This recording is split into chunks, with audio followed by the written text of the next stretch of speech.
मां गाड़ी मोरिया यूसी गाड़ी मोरिया जो रवासी आहियां। मां गरीब मज़दूर मिसकिन आहियां।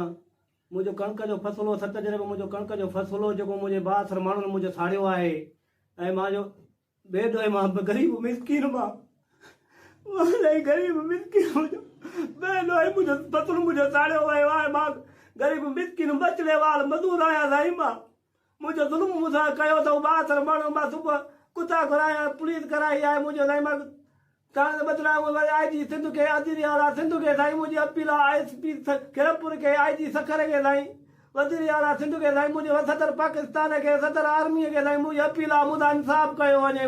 मां ग़रीब बचे वारो मज़दूर आहियां। मां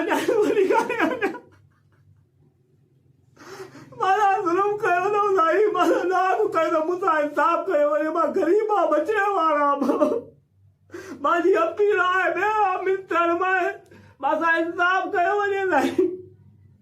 मां गरीब आहियां मज़दूर आहियां साईं। मां मज़दूर आहियां साईं। मां जंगल में साह न आहे मुंहिंजे साईं। मां एतिरो बेलाचार मां मज़दूरी करे ॼाणीनि था गॾु मां मूंसां ज़ुल्म कयो अथऊं साईं। मां माण्हू बदिरां आहियां मूंसां इंसाफ़ कयो वञे साईं। मां मूंसां ज़ुल्म कयो वञे। कुतनि जा पेर जो बयानु उहो कंहिं वटि बयानु उहे साईं कुतनि जा पेर विया आहिनि।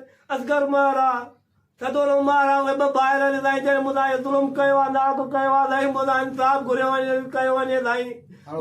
पुलिस छा चवणो गिरफ़्तार करे पुलिस गिरफ़्तारी कई वञे साईं। उन्हनि खे पुलिस गिरफ़्तार करे वठी आई आहे थाणे ते साईं। हाणे मां अॼु अपील आहे SHO पिजाले खे SP खिरपुर के साईं IG सकर के वज़ीर आला सिंध के साईं वज़ीर आला पाकिस्तान के साईं त मूंसां इंसाफ़ कयो वञे। सरदारी साहिब बिलावल भुट्टो साहिब खे साईं मुंहिंजो अपील आहे साईं। मां मिसकिन आहियां साईं। मां ज़ुल्म कयो अथऊं मूंसां। मां बचड़े वार सां मूंसां ज़ुल्म कयो अथऊं साईं।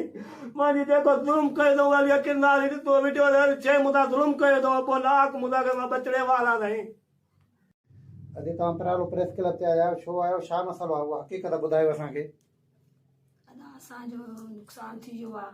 जी जी कणिक जो फ़सुलु हुयो मुंहिंजो उहो सारियो वियो आहे।